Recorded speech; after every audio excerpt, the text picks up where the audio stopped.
Brought to you by Palvi Agrico. पालवी ॲग्रिको, भारताचा पहिला AI तंत्रज्ञानावर आधारित B2B आणि B2C ई-कॉमर्स प्लॅटफॉर्म. शेतीसाठी जे काही लागणार थेट तुमच्या बांधावर पोहोचणार, मोबाईलच्या एका क्लिकवर. बुलेट ट्रेन मधनं माउंट फुजी पाहणं म्हणजे एक अविस्मरणीय क्षण असतो. अर्थात तो डिपेंड करतो की वातावरण कसं आहे. नोव्हेंबरच्या नंतर म्हणजे हिवाळ्यात माउंट फुजीचं दर्शन खरं तर होत असतं. उन्हाळ्यात पावसाळ्यात ढगांनी तो झाकोळला जातो. पण त्याचं एक आणखीन एक वैशिष्ट्य म्हणजे जपानचा सर्वात उंच शिखर माउंट फुजी आहे.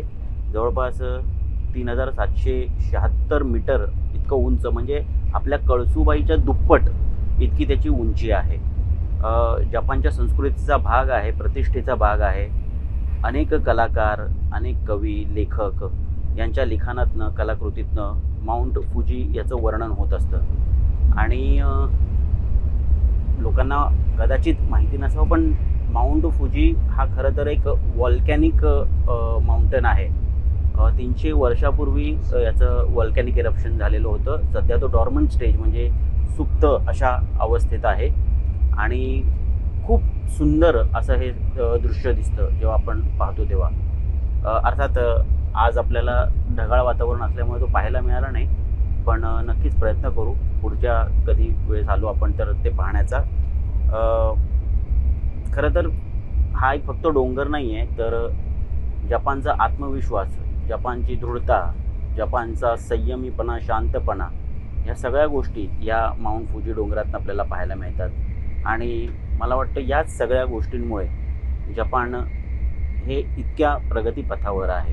इतकं वेग असून सुद्धा इतकं संयमी आहे, इतकं शांत आहे. ह्याच सगळ्या गोष्टींमुळे जपान ही डेव्हलप्ड कंट्री आहे. इंडिया ही डेव्हलपिंग नेशन आहे.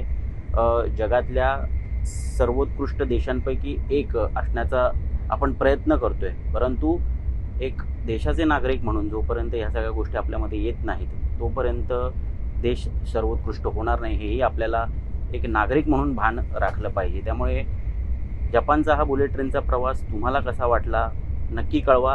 आमच्या कमेंट बॉक्समध्ये तुम्ही सांगा. तुम्ही जर प्रवास केला असेल तर तुम्ही काय पाहिलं तेही आमच्याबरोबर शेअर करा.